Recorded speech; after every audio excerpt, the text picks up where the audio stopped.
The business is long gone now, but my mother's family once ran a poultry farm in Shiman Prefecture. Every summer, my mom, my sister Aiko, my younger brother Hiro, and I would head there for the school holidays. My father could never get time off work, so he always stayed behind. My grandfather's house was located in Ochi district. If you wanted to be poetic, you'd call it a place of pristine nature and traditional Japanese landscapes. But if I'm being honest, it was the middle of nowhere. Still, we'd stay for a week, getting spoiled by our grandparents and having a great time. In the countryside, the elderly wake up early and go to bed early. By 4 a.m., they were already on their feet, feeding the chickens, clearing manure, gathering eggs, and checking the incubators before the first rooster even crowed.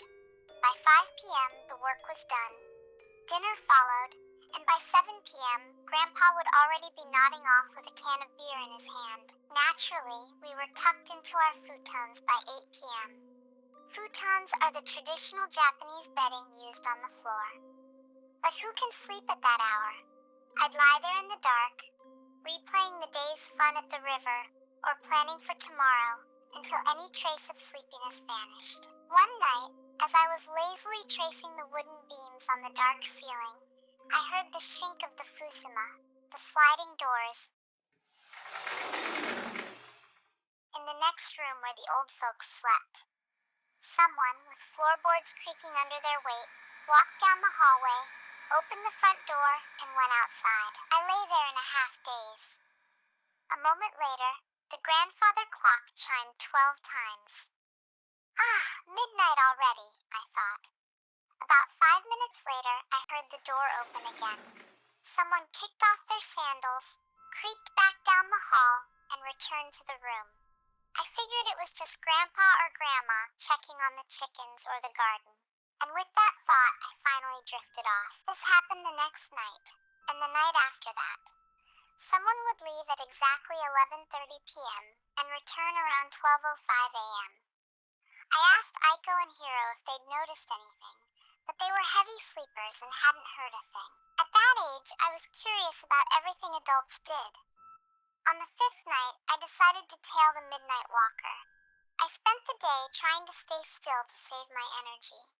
Of course, the moment I actually needed to stay awake, I started nodding off, but I jolted awake when I heard the rustle of movement. Once I saw the figure leave the house, I slipped into my sandals and followed. About 50 meters from the house, I saw my grandfather entering the incubator room. This was a separate building where eggs were kept in special machines and chicks were raised. I crept in after him. No lights were on. The room was illuminated only by the faint, eerie red glow of the incubator lamps.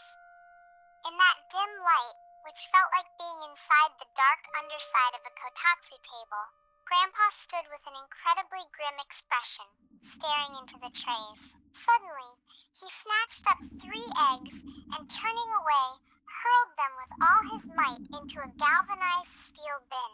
I jumped and yelled out, "Grandpa, what are you doing?" Grandpa jumped even higher than I did. His face was a mask of pure terror. I thought he might collapse on the spot. But when he realized it was me, he went limp and forced a smile. "Oh, it's just you, kid. You nearly gave me a heart attack." "What are you doing?" I asked again. "Just getting rid of the bad ones," he replied, his eyes darting back to the incubator. I had never heard of culling chicks before they even hatched. Are there really such things as bad chicks? "There are," he said, reaching for another egg. "If we don't remove them, something terrible happens." I leaned forward to get a closer look, but Grandpa snapped at me. "Don't you dare look! Your eyes will burst!" He immediately threw the egg into the bin. On that last egg, I caught a glimpse of a crack. The chicken side had already pipped the shell. It was seconds away from hatching. I didn't want to imagine the mess inside that bin, and Grandpa slammed the lid shut as if to hide the contents from me. That's when I noticed a piece of white paper stuck to the lid. While I was trying to read it, Grandpa checked his watch. Midnight has passed. That's it for tonight. Let's go to bed, kid. The next morning, I was out catching bugs with Hero. When we went back for an early lunch, something felt off. Grandpa was home. I had never seen him at lunch before. Usually, he disappeared around 11:30 a.m. Apparently, there was a village meeting today, so he had left early. He came home around 11 a.m., quite drunk, and sat down with us. He was eating rice soaked in cold tea when, halfway through his meal, his head simply hit the table and he fell fast asleep. We left him there and went back outside. I remembered the toys I thought I'd seen in the incubator room and dragged Hero along to see. They weren't toys.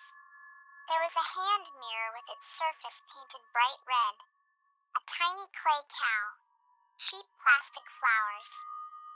In the dark, they had looked like colorful playthings. I had no idea why they were there. Then I saw the bin. In the daylight, I could see the lid was covered in old, yellowed paper with strange scribbles. They looked like ancient talismans. Oh, it hatched! Wait, what is that? Hero was looking into the incubator. One chick had indeed made it out of its shell. I opened the door to see the newborn. The chick was sitting there. But it wasn't like the others. It wasn't shivering. It wasn't peeping. And its eyes, it had human eyes. With a dull thud, the creature tumbled out of the tray onto the dirt floor. Without turning its head, it began to walk away with a perfectly steady, rhythmic gait. I was paralyzed. I couldn't move a muscle as I watched that abnormal thing exit the building and disappear toward the west. Only when it was gone did the spell break. I turned to my brother. Hero looked insane. Saliva was dripping from his mouth, his eyes were vacant, and he didn't react to my voice at all. I started screaming his name. My grandparents came running, breathless and pale. Hey, did you see it? Grandpa barked. His face was so terrifying that I lied. No, I didn't. Grandpa stared deep into my eyes. You saw it. Which way did it go? That way. I pointed west. Grandpa grabbed the clay cow and the plastic flowers by the door and sprinted in that direction. Grandma kept calling Hero's name, but he just stood there drooling. You made eye contact with Higyo-sama, she said sorrowfully. Will he be okay? I asked, feeling that something irreversible had happened. No, kid, give me that red mirror. She took the mirror and pushed me outside. You can't watch. Go to your mother. I ran to my mom and Aiko, but I couldn't speak. I just clung to my mother. Soon, Grandma and Hero returned. Seeing my brother walking, I felt a surge of relief. Thank God he's okay, but something about him was wrong. He answered questions.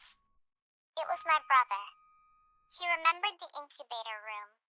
He remembered our games from yesterday. But something had shifted. Some intangible, subtle detail. My mother felt it too. Mom, is it? She whispered to Grandma. Grandma just nodded solemnly. My mother grabbed Hero and began to sob uncontrollably. Hero just looked at her, confused. Grandpa returned a while later. I failed.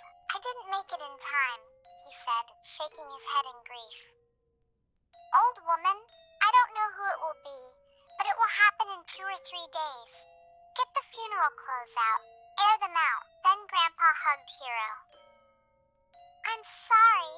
I fell asleep, and look what happened. I'm so sorry, grandson. Grandpa wept loudly. Hero just grumbled. Grandpa, stop! You're hurting me. His voice, his mannerisms. It was my brother, but at the same time, it wasn't him anymore. Grandpa explained it to me later. Chicks born at the highest hour of the sun, noon, and the deepest hour of the night, midnight, carry a special role. That's why they must be killed immediately. Do the ones born at night become Higyo-sama too? I asked. Who told you? Ah, Grandma. No. The ones born at night, they become something much, much worse. He looked toward the incubator room and shuddered. Years later, in high school, a classmate of mine whose family also ran a poultry farm told me about something called the Iwashi Dori, the harbinger bird. He said that nowadays everything is automated. Sensors and timers automatically call any eggs set to hatch at exactly 12 p.m. or 12 a.m. I still visit Shimane every year. Hiro grew up and became an elementary school teacher. I can't even remember what he was like before that summer. But I suppose it doesn't matter. We've lived with this as a family for 20 years now. If that's the case, then he is our family.